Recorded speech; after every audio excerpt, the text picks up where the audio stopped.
Christopher, got a second? Oh, hey, Ron. Listen, I've eaten a commissary hamburger for lunch every day for 12 years. I just wanted to make sure this pointless health crusade won't affect the only part of my job that I like. Oh, no, those hamburgers are gone. Red meat can cause sluggishness, heart disease, even impotence. Has the opposite effect on me. You ever tried a turkey burger? Is that a fried turkey leg inside a grilled hamburger? If so, yes, delicious. A turkey burger.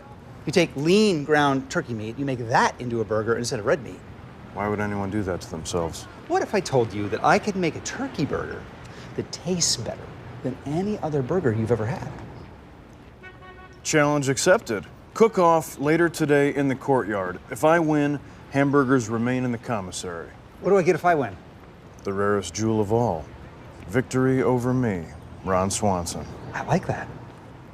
We're on. I humbly place before you my East Meets West patented Traeger turkey burger, an Asian fusion burger made with Willow Farms organic turkey, a toasted Taleggio cheese crisp, papaya chutney, black truffle aioli, and microgreens on a gluten-free brioche bun.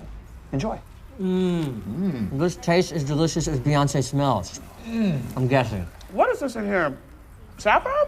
Wow, somebody's got a sharp palate. I love the umami flavor. Stop being so pretentious, Kyle. Sorry. Here's mine. It's a hamburger made out of meat on a bun with nothing. Add ketchup if you want. I couldn't care less. Ron, I'm so disappointed. I thought that you and I were going to have a real challenge. Never mind, this is better. Way better. Yep. Kyle? Sorry, Andy. Ron's is better. Damn it, Kyle.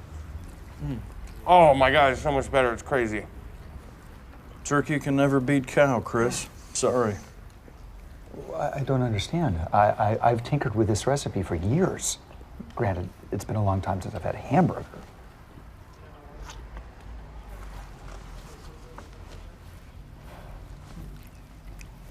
This is better. The commissary will continue to serve horrifying, artery-clogging hamburgers. Second box of donuts, if anybody. What the is this? This, Mr. Director, is your new desk. Okay. This desk is the epitome of the Swedish concept of jämställdhet, or equality. Imagine someone needs your attention. Somebody say my name. Chris, Swivel! What is it, Jerry? you told me to say your name. And you did a great job, superstar. Someone else say something. You look like a freak. Swivel! April, that is not a very good attitude. I will keep my eye on you. From my circular desk where I can see everything, tiny swivel. See how it works? What about my office and its many walls? That becomes a new public waiting room. And we got rid of that giant pillar that was in front of your door. I loved that pillar. It made it really annoying to stand in my doorway. Well, get over it, because it's gone. You're going to be more accessible than ever. Excuse me. There's a sign at Ramsett Park that says, "Do not drink the sprinkler water," so I made sun tea with it, and now I have an infection. Sir? Sir, are you listening to me, sir? Sir, I'm talking to you! Sir, are you aware that there is waste in your water system? Webster's dictionary describes a pork as a... No, it's park. I'm sorry. Jeez. Okay, so... You know what, can we start over? Let's go from that first thing. I said pork, which... By the way, they have a great pork sandwich in the cafeteria today. Ron Swanson. Chris, you have come up with a plan so spectacularly horrible that it might ruin the entire department. No, wait a minute. No, I mean that as a compliment. So it pains me to say this. My department has to go back to the way it was. Give them time. They'll adjust. No, they won't. They're miserable. Tom only performs when there's someone to impress, so marooning him on Freak Island isn't helping anyone. And you made April assistant to everyone? You know who April hates? Everyone.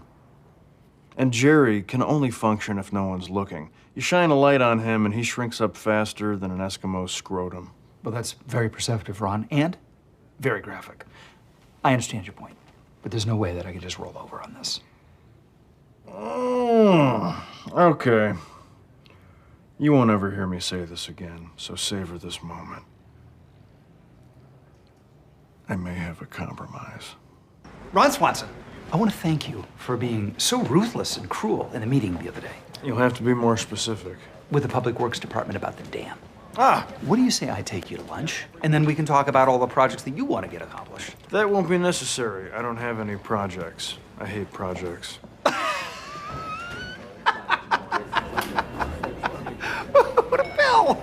We should order, and then we can talk shop. What are you going to have? I'm thinking something raw and cucumber-based. A cucumber! I don't know what happened. I declined his invitation. He started laughing, and the next thing I knew, we were at lunch. Did he drug me? Ron Swanson! Just the man I wanted to see. I'm going to be going to a seminar on the art of the Japanese tea ceremony, or chigai, at the Pawnee Community College, and I thought you might like to come with me. Why? I know how much you value silence. A fair point. But we did just have lunch last week, so I feel like we've spent enough social time together for the foreseeable ever. All right, well, if you change your mind, you know where to find me. Don Amigo, Chris Traeger. For some godforsaken reason, that man is suddenly determined to hang on with me. You mean hang out? What is wrong with him? I don't know. He's got you doing Ben's job, eating lunch with him like Ben used to. Maybe he just misses his little buddy. Ron Swanson. What a pleasant surprise. And who's this? This is a great friend of mine. He is a fellow who works in the building, and he is named Dennis. Kyle. He strongly enjoys Japanese culture, and I thought he might want to go with you to the thing. The tea ceremony? Yes. You're a brother Japanophile? I was eating rice and Ron made me come up here. But sure, that sounds fun. Arigato. Ron, a moment. All right, pal. Level with me. What's going on? Well, you seemed like you wanted a friend. No. I'm not lonely. I have me. And 4,000 Facebook friends and a hot girlfriend. I wanted to spend time with you because I have to replace Ben as assistant city manager. And I was giving you a tryout of sorts. Now, I'll mull my options for the next few months, but I'd love you to keep an open mind. Kare-san, arigato. Ron Swanson, it is my pleasure to inform you that you are a finalist for the job of assistant city manager. Chris, I feel I should remind you that I do not believe that the position or the entire government should exist. That said, you'd be a fool not to pick me. I will walk deeper into the belly of the beast if it means I'm able to further limit reckless government spending. I mean, I have so many ideas. Some are simple, like take down traffic lights and eliminate the post office. The bigger ones will be tougher, like bring all of this crumbling to the ground. There is one more step in the vetting process. You and I will embark on a quick session of heart rate meditation, focusing on conscious breathing and opening the heart chakra. I'm not sure I'm interested in that. No, I am sure. I am not interested in that. Ron, you and I are very different people, and we have often been at odds. It is crucial that you and I spend a day spiritually engaged and consider what it would really mean to work together. Trust me, you'll love it. I'll see you tomorrow. Oh, wear your yoga pants. This is the best meditation center in the area. It doesn't look like much. Oh, actually, this strip mall has surprisingly decent chi, although the smells from the Greek restaurant next door are not ideal. But through this door lies a deep, serene quietude. Yorgo! Separakalo skazbos! Excuse me, ladies, on your right. Now, take in the vibe of the room and remain open of mind and of spirit. Now, quietly, sit behind me and let's join breath. I'll stand. Interesting technique.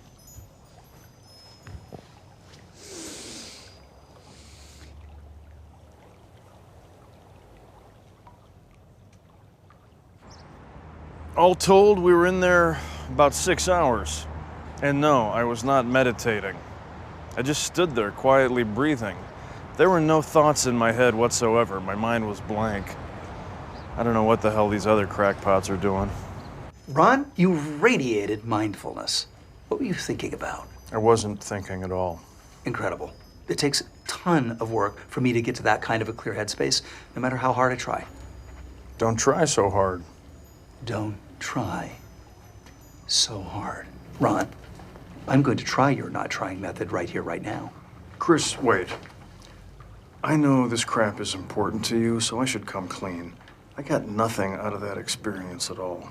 So if you're looking for someone who enjoys meditation... Oh, I didn't expect you to enjoy it. My one reservation about you as a coworker was that you seem inflexible. And merely by agreeing to an activity you're not interested in, you showed flexibility. Ron, you've got the job. You want to head back? I do. But first, there's a hot spinning cone of meat in that Greek restaurant next door.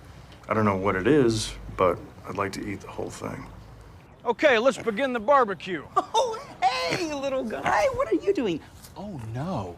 Everyone, meet your meat. No. Why are you doing this to us? Well, in my opinion, not enough people have looked their dinner in the eyes and considered the circle of life. This is your dinner. His name is Tom. Burn! Seriously? No, I understand that it's hilarious, but that is his given Christian name. Tom is very smart and incredibly loyal. He's basically a dog.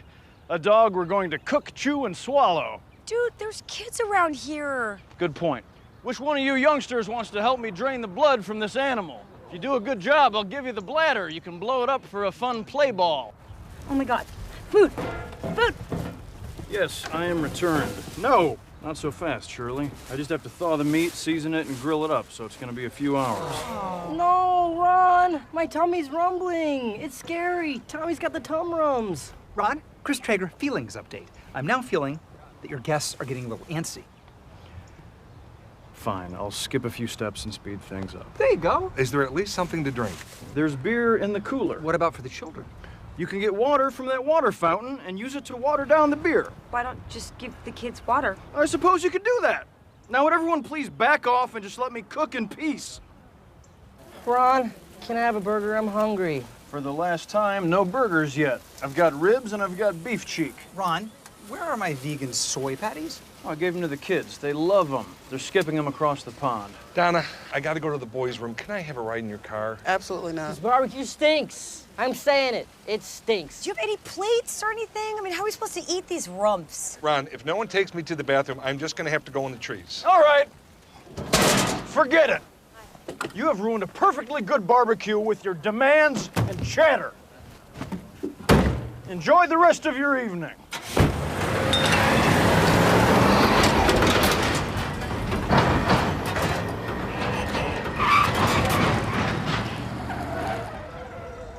The point of a barbecue is not to do hokey office joke theater. The point of the barbecue was to thank the department. It was an employee appreciation barbecue. Ron, I gave you the chance to become assistant city manager, and you chose to stay here, which is fine. But if you're going to lead the department, you occasionally have to lead the department. And I say that as one of your closest colleagues and dearest friends, but also as your boss. Everyone, get in here now! Your work is appreciated. Eat some corn. Thanks, Ron. Thank you, Ron. Thanks, Ron. Thanks, Ron. Also, here's Tom. Ah! Actually smells really delicious. It really does. Give me some of Tommy's ribs. Oh, heck yeah. Sorry, Tom. Oh my God. That's good. Think of yourselves as engineers steering a locomotive of positivity that runs on team power. First of all, you don't steer a locomotive. The tracks do. Second, there are only 3 ways to motivate people: money, fear, and hunger. Oh, I disagree. What about encouragement, appreciation, and smiles? When people feel supported, they will literally explode with productivity. Can you guys just figure out which way is better and tell me so we can leave? Thank you for your input, April. But the CATUMPS requires that we follow a very specific syllabus. You're not being very inclusive, Chris. I feel like my input isn't being appreciated. You've killed my spirit. My spirit blood is on your hands. My God, I've taught you so much already. Ron, I propose a challenge to see whose motivational methods are more effective. Challenge accepted. I don't want to seem overdramatic, but this is literally a battle for April's soul. I don't want to seem overdramatic, but I don't really care what happens here. Jerry Gergich, I need you to stop whatever it is you're doing and file as many of these as you can. Wow, Duraflex cut top A350s in deep maroon. The honor is all mine. Well, I knew you were the man for the job. You are smart and capable, and I believe you can accomplish anything. Well, thank you so much. You got it, champ. Get filing. Oh, I can't. That is one motivated worker bee. You guys doing experiments on Jerry? Yes. Cool. Jerry, stop filing those red folders at once. Begin filing these blue ones. Oh, sorry, Ron. Promise Chris that This is the top priority. I need these blue folders done now. You can eat when you have finished. File! Oh, my goodness. Money, fear, hunger. Okay, final tally. Jerry filed 268 red files. Yes. And 384 blue files. Yes. Wait a minute, how is that possible? Well, he was so happy when you told him he was doing a great job that he spent 20 minutes on the phone telling Gail about it. And the prosecution rests. Not so fast. He may have filed more blue ones, but they're almost all filed wrong. Not surprising, since he was a mess after you talked to him. Another fascinating edition of Katumps. We may never know conclusively which way works better, but I do know this. When we first started the seminar, I hoped to be able to engage you in the process. And by that measure, I succeeded. And I predicted that I would learn nothing from this process. Mission accomplished. What did April write? Where is April? I will pit Ron and Chris against each other. They'll argue about dumb stuff that doesn't matter, and I will bail. Then I'll steal $20 from Chris's wallet and buy pizza with Andy. Oh, and I'll also steal Ron's watch just for fun. I think April will be a fine manager. I agree. It's my favorite kind of battle. 2 men enter, 1 me leaves. Ron, I want to do things the Swanson way. Wonderful. First rule, no conversation lasts longer than 100 total words. You have used 9, I have used 20. Continue. Fun. I'd like you to teach me to build a crib. Why do you need to build your own crib? Because I no longer trust anything other than my own 2 hands. It is debilitating, but exciting. Okay, we'll go to my wood shop at lunch. Wonderful. Look at us, both standing on the cusp of fatherhood. I know we haven't spent a lot of time together, but I hope... 100. Thank you for the woodworking lesson, Ron. This whole crib recall thing has got me literally rethinking everything I thought I knew about parenting. What sleep method will you be using? Ferber? Sears? Swanson method, where you close your eyes and fall asleep. I really wish Ron would engage. But he exudes so much wisdom that I can learn parenting tips simply by being in his presence. Someone like Ron is teaching, even when they're not teaching. Does that make sense? My anxiety has kept me up for over 50 hours. If a joint is properly fashioned, all you need to do is guide it into place. All you need to do is guide it into place. What I get from that is, when parenting, sometimes a subtle hand is more effective than a strong one. This is already so much more helpful than the last book on parenting I read, Rad Dads, by Apollo Anton Ono and Sean White. Ron, why did you throw that wood away? It's unstable. It's no good. I just don't understand the throwing away the wood metaphor. What's the lesson? Oh, I know. It's potty training. That trash can is the toilet, and the wood was the feces.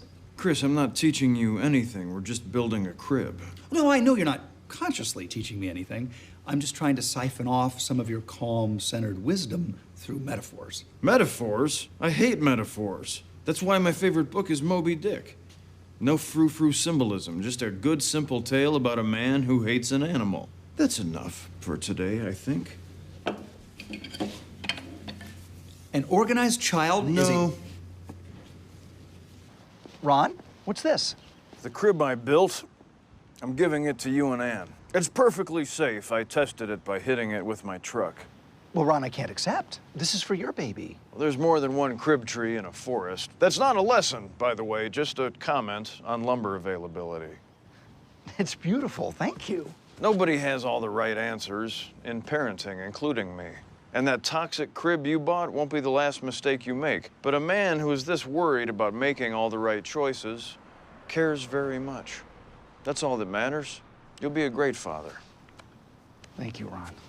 For the crib and the advice. It's much better than any metaphor. Does the white whale actually symbolize the unknowability and meaninglessness of human existence? No, it's just a fish.